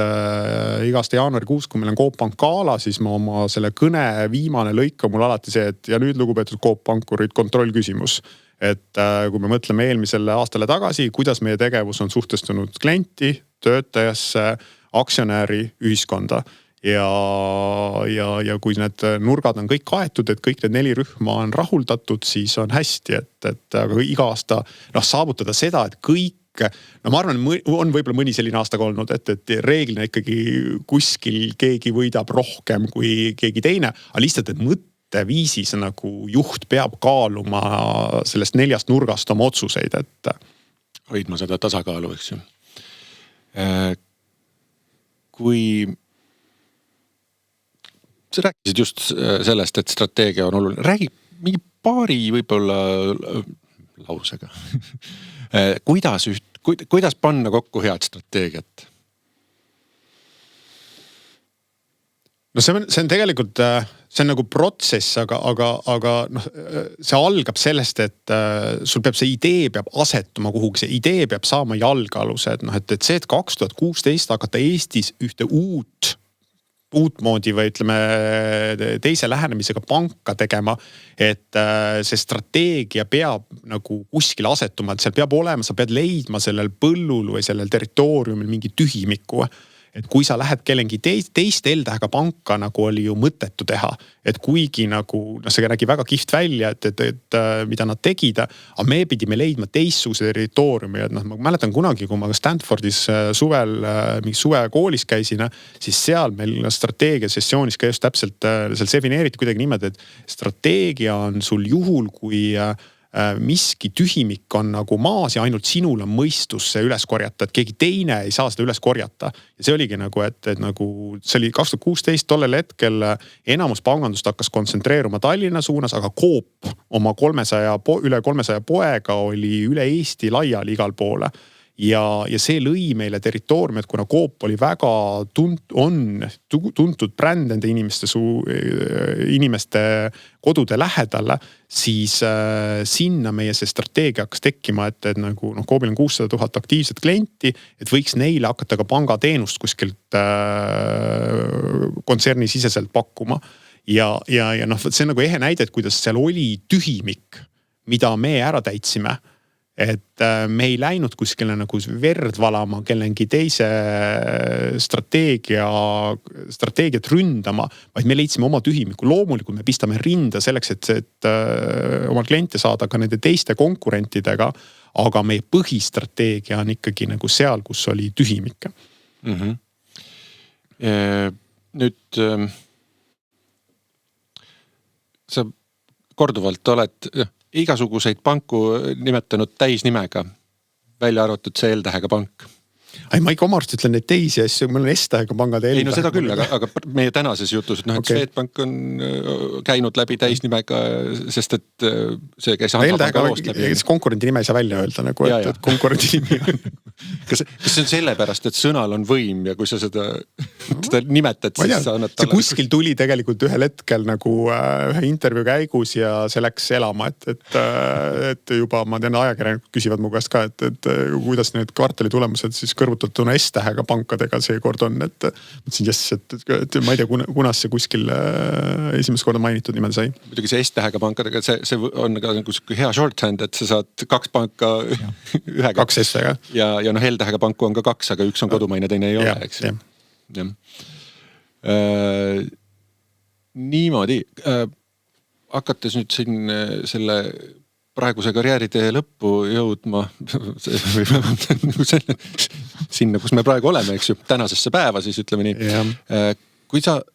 tunned, et see 10-aastase strateegia, eks ju, et sa ütlesid välja ka kohe alguses, et sa seda rohkem kui 10 aastat sa seda ei tee. Ma ütlesin välja selle, et nagu maksimum 10, võib-olla see lõpeb varem, aga kindlasti nagu, see 10 aastat sai ka suhteliselt nagu lambist võetud, tookord kõlas see ilusasti, et nagu 10 aastat, meil pandi 10 aasta eesmärgid ja kuhu me jõudma peame ja siis ma ütlesin, et loodetavasti läheb hästi ja siis ma juhin seda panka 10 aastat, et aga siis loomulikult nagu minu ajaaken seal lõpeb, et nüüd lõpeb 1 aasta või 1,5 aastat varem sellest, et kuna omanikud leidsid, et rink on ikkagi nüüdseks ammendanud ennast, et nii nagu Sandor Liive oli aastal 2014 ammendunud, et ja ma olen täiesti ilma mingisugused, ma ei ole kuskilt haiget saanud, et omanikel on õigus ja tähele panna, et ja õigel hetkel ettevõtte juhti vahetada, et nii on. Aga kuidas sa nagu tunned, et huvitav, et kuidas sa tajud seda nõukogu soovi ja nagu suunda edasi, et kas praegu ütleme selline 90-ndate noor ja agressiivne või emotsionaalne Margus Rink sobiks paremini? Vot see on nüüd huvitav küsimus, et nagu kindlasti nagu mina täna olen, minu käekiri on rahulikum, kui see oli nagu 20-30 aastat tagasi, aga ma arvan, selle rahulikul käekirjal on omad eelised, et ma ei taju täna seda, et omanikud ei oleks rahul meie energiaga või ütleme kasvu kiirusega, et ma arvan, et nagu põhiliselt sellised diskussiooni kohad on see, et millega tegeleda siit nüüd edasi ja millega mitte. Et meile, mina ei tea, et meil oleks ette heidetud see, et kasvu kiirus oleks liiga madal, et pigem on nagu ütleme sellised diskussioonid ja vaidlused on sellest nurgast, et kui me oleme nüüd siin see 9 aastat tegelenud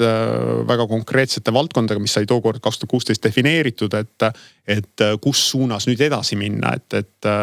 see lugu jätkuks, et ma arvan, et sinna sellest nurgast nüüd otsitakse sellele pangale uut juhti. No ehk siis ikkagi selle uue strateegia defineerimine ja mõistlik on seda teha juba uue juhiga. Uued valikud, absoluutselt. Täpselt. Nii, läheme küsimuste juurde. Mu lemmik küsimus alati, räägime kõigepealt hirmudest. Milliste hirmudega sa oled oma karjääri jooksul pidanud toime tulema ja kuidas sa seda teinud oled? See on siis, ütleme, tööalased hirmud. Tööalased hirmud. No ma arvan, et üks väga konkreetne asi on kindlasti olnud see, et järsku tuleb kõik liiga kiiresti kätte, et siin ma olen nüüd siis 53 aastane ja töötanud siis Hansapangas valdkonnajuhina, olnud Eesti Energia juhatuse liige ja juhtinud 8 aastat Coop Panka, mis nüüd edasi saab siis. et nagu noh, nagu ma ütlesin, et ma olin seal kuskil võitjate põlvkonnas, et kus tohutult palju oli võimalusi ja ise olid ka siukse karjäristi mentaliteediga seal alguses, et nagu ma arvan, et üks siukest hirmudest on kogu aeg see, et nagu noh, tahaks nagu ägedat elu tööalaselt elada äkki kuskil sinna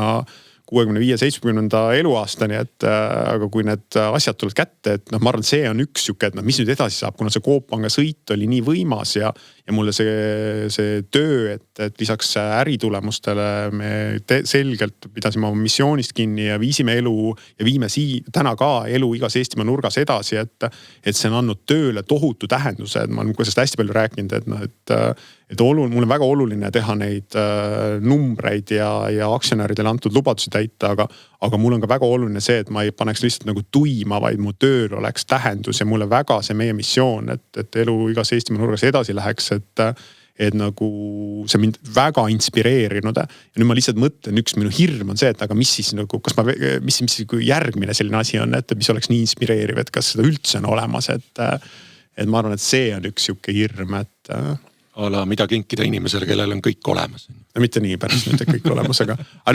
ma arvan, et see on nagu professionaalne hirm, et noh, et äge on olnud, aga ma olen kõigest 53, et ma ikkagi mingi võib-olla nagu 15 aastat tahaks veel tööd teha. Aga nende ütleme käänaku kohtade peal otsustamisel ei ole mingeid hirme olnud, et see on lihtsalt olnud see, et risk, sa võtad riski nagu, et noh, ma arvan, noh, eks see defineerimise küsimus, et ma praegu lihtsalt su küsimuse peale hakkasin mõtlema, et hirm on miski nagu noh, mis ei ole niimoodi nagu ühe hetke otsus, vaid nagu siuke, mis kuidagi nagu on kõike hõlmavam või et noh, et see mul aeg-ajalt ikkagi nagu kuskil kuklas olnud tööalases karjääris. Aga mingeid muid hirme, näiteks siin paljud külalised on rääkinud lavanärvist ühe või teise nurga alt, et no ikka on, et ega siis jah, et see sama lavanärv, et ja mul on ka sellega nagu oma teema, et jah, kunagi Eesti Energia esimesel uusaasta peol 2009 jaanuaris Endla teatri laval ma pidasin uusaasta peo kõnet ja kukkusin kokku selle kõne pidamise hetkel. Ma ei tea, mis see oli. Täitsa must auk tuli, kõik läks väga hästi, aga ühel hetkel oli must auk ja ma kukkusin kokku, ja noh, midagi kõik, ühesõnaga oligi, minestasin ja turgutati üles ja pandi kanüül sisse ja siis ma pidasin oma kõne ikkagi lõpuni nagu, et kiirabi seisis seal kulissi taga ja ütles, et kui midagi on, siis on see kanüül juba sees. Aga see selleks, aga sellest jäi mulle nagu noh, hirm, et see võib korduda ja nagu noh, iga kord, kui sa lähed lavale, siis mitte iga kord, aga mõningatel kordadel noh, selle hirmuga maadlemine, et noh, see on lihtsalt kuskil kuklas noh, ärevushäire, et jah, see on mind ka saatnud, et mitte nüüd siukse kõikehõlmava teemana, aga jah, see on ka üks siuke hirmu alamliik kindlasti. Kuidas sa sellega toime tuled? Mis sind aitab? No esimesed 3 minutit on raske. Lihtsalt, et kui selle 3 minutit siis nagu ära murrad, siis edasi on kaif, et nii on. No, praegu on juba meil siin natukene üle tunni, et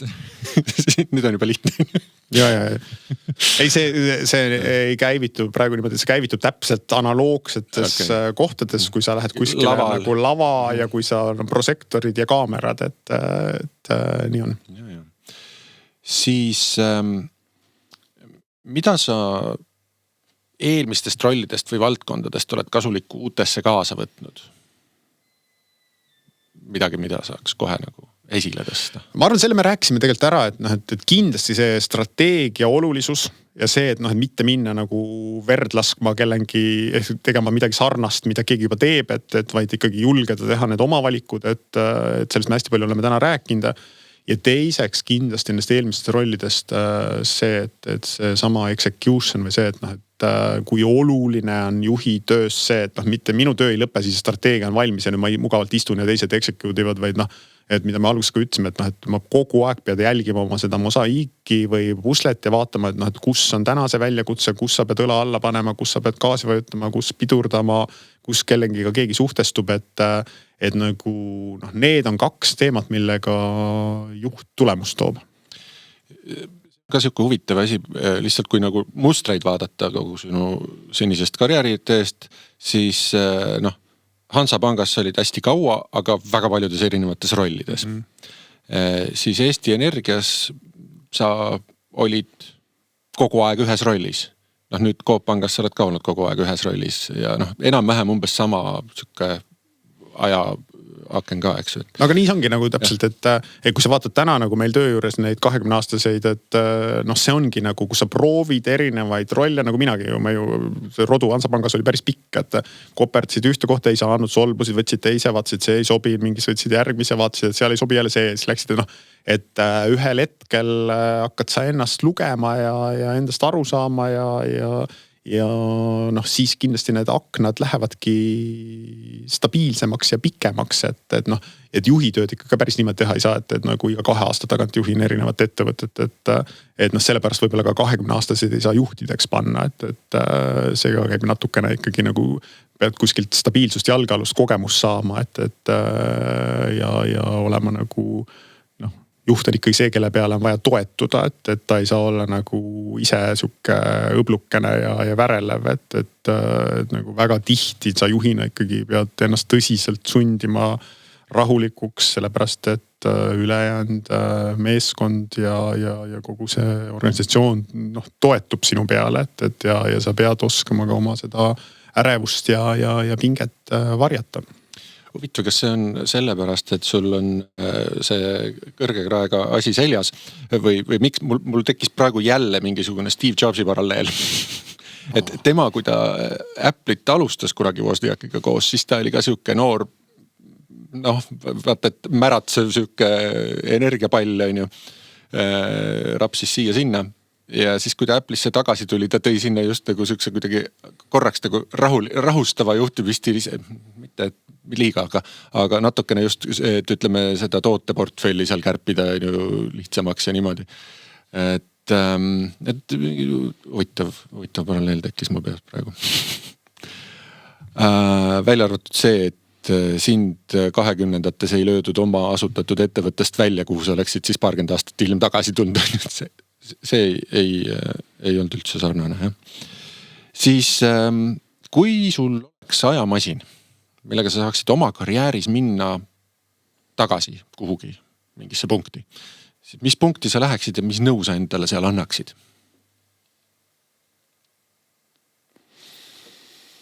Ma arvan karjääri osas, et mingid punktid, kus ma midagi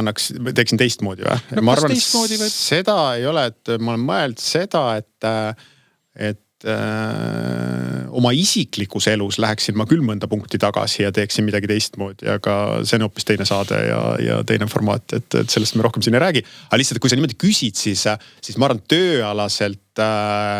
mul ei ole kuidagi niimoodi, et ma tunneks täna, et lihtsalt see võinuks olla olemata või ma kahetseksin, et ka see Magnumis saadud obadus, et ma juba tol hetkel mul kõik sõbrad ütlesid, et kunagi sa võtad seda nagu hea kogemusena, et kuigi ma tol hetkel sain väga õiget, et ma ei kahetse, aga jah, et elu on ikkagi valikute küsimus, et võib-olla isiklikus elus läheks küll mõnda kohta tagasi ja teeks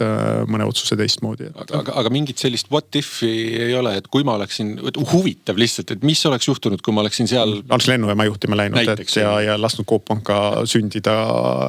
Jah, ma arvan, siis oleks nii mõnigi asi teistmoodi olnud, et võib-olla lennujaamas isegi nagu selles mõttes huvitav, kuna lennujaam oli nii valmis ettevõte, et vaevalt, et see nüüd oleks Margus Ringi käe all olnud hoopis teistsugune, kui praegu nagu Rivo teda seal juhib, et enne veel Rivo teda nagu Piret, aga ma arvan, et Coop Pank võinuks olla küll teistsugune. Ma ei taha nüüd öelda, et minul on mingi tohutu mõju olnud, aga ma ise küll tajun, et see Coop Pank on väga minu laps, ja sealt võib-olla tuleb ka täiesti loogiline, et loomulikult omanik ühel hetkel peab mõtlema selle peale, et see ei ole väga normaalne ega ühel hetkel tuleb see side nagu purustada, et Coop Pank on ikkagi ettevõte ja peab järgmised perioodid küll elama. Tuleb see nabanöör läbi lõigata, siis on ju, kui me sinna lapse metafoori lähme, eks. Loogiline. Aga mingisuguseid ilusaid hetki uuesti vaatama lihtsalt... ma ütlesin sulle alguses siin kuskil, et see Viljandi periood seal, et 24-aastane Margus seal teeb oma esimesi juhi samme, et äge. Et kui ajamasin oleks, võiks tagasi minna jah, kuskilt vaataks, et mõnda jah, ühesõnaga kuhu tagasi koperdama võiks kindlasti minna, et aga muutma või midagi nagu ümber hindama, et seda ma vist ei oskaks öelda. Ehk siis, et sinu ajaturism oleks siis vaatleja rollis. No jah. Väga hea. Nüüd, kui see praegu oleks meievaheline töövestlus ja sina oleksid siis kandidaadi rollis, et mis riskid meil sind värvates on, Margus? Ahaa. Et kui ma nüüd oleks töövestlusel ja sa küsiksid mu käest, et ma arvan, et ma nüüd tegelikult täiesti meenutan aastat 2016, et kui ma Jaanuse Priiduga esimest korda, Priitu ma teadsin ennem, aga Jaanust ei teadnud, et siis ma mäletan, et ma Jaanusel ütlesin 2 asja, et kindlasti on minu nagu nurk see, et ma tahan hästi suurt iseseisvat territooriumi, et nagu mind on niimoodi kasvatatud ja ma tahan, et mul oleks nagu vabadus tegutseda ja ma ei taha, et mind kontrollitaks, jälgitaks, juhendataks, et ma nagu, see on üks siuke risk, et ja samamoodi ma annan oma inimestele hästi palju vabadust, sest ma tean, et see motiveerib mind ja eeldan, et see motiveerib ka nagu teisi, et ja ka see ei pruugi sobida kõigile, ütleme siis juhtidele või omanikele, et see on üks siuke risk, et minul ei ole vaja kätt hoida, ma pigem tahan tunda seda, et mu juht on mu selja taga olemas, kui teda vaja on, et ma arvan, et teine risk, et ma ei ole kindlasti siuke kuidas ma nüüd ütlen, mingi futuhull, et kes nagu igasugustest teemadest erutub ja kõik igasugused huvitavad mõttevälgatused kõike proovima läheb, et nagu ma lihtsalt mõelda, ma olen maapoiss, ma olen 2 jalga vastu maad, et ma kõik need hullud ideed ikkagi kontrollin läbi oma selle reaalsus mingisuguse prisma nagu 7 erinevast asendist ära enne, kui ma midagi tegema hakkan, et ma Jaanusel ka tookord ütlesin, et kui sa nüüd ootad, et minuga kindlasti ei saabu siia mingit innovatsiooniliidrit, kes hakkaks kõiki igasuguseid megatrende, mis erinevatel aastatel maailmas välguvad või vilguvad, et neid siin Coop Pangas proovima, et ma olen 2 jalaga vastu maad ja ma olen pigem võimeline ka innovatsiooni tapma nagu kui ma näen, et see on mingisugune hullumeelne mingi mõttevälgatus, et ma arvan, et võib-olla need on 2 asja, et kui mind värvata, siis millega peaks arvestama. Selge, võtan arvesse. Siis ja selle innovatsiooniga kuidagi nagu tuli meelde ka see, et vist kas Coop Panga alguses oli see kokkulepe, et see peab kogu aeg kasumlik olema, et jah, et see oli tegelikult nagu omanikega kokkulepe, et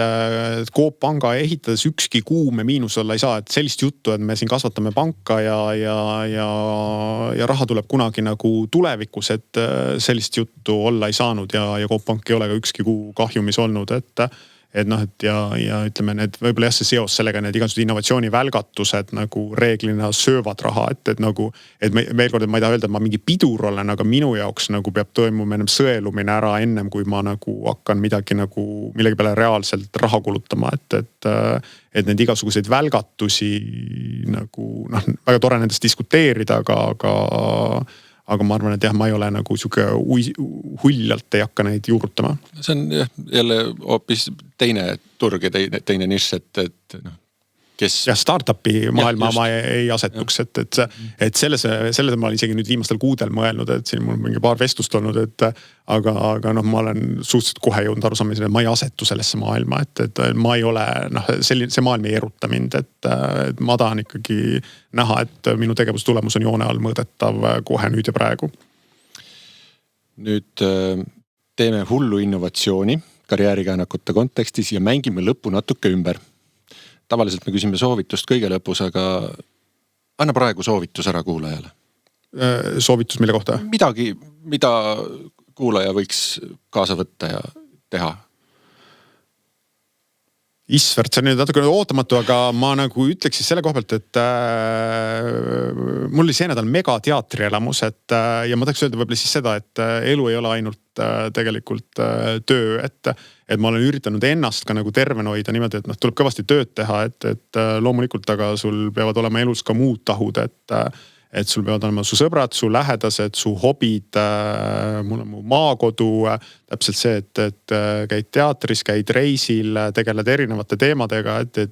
sest töö on miski, mis sulle antakse ja ühel hetkel võetakse, et kui sa ainult tööga tegeled, siis saabub ühel hetkel tühjus, et kui mul nüüd 30. mail nagu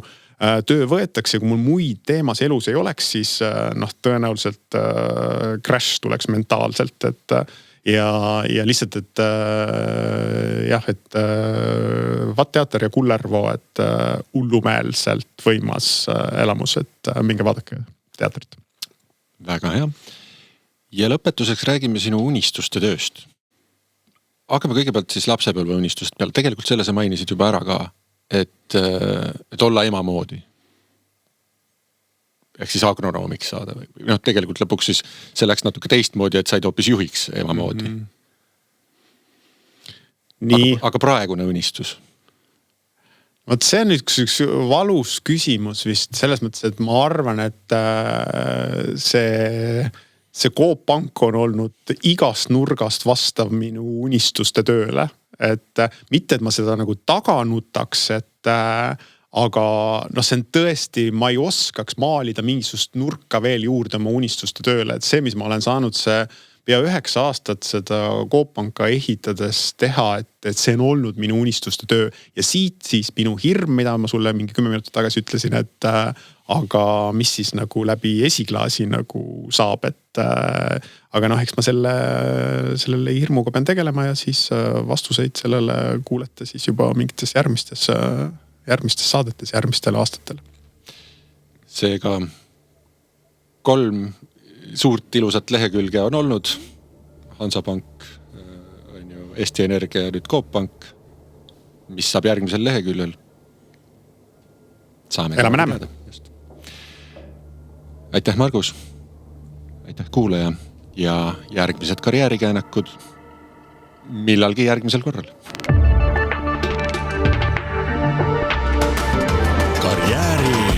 Käänakud.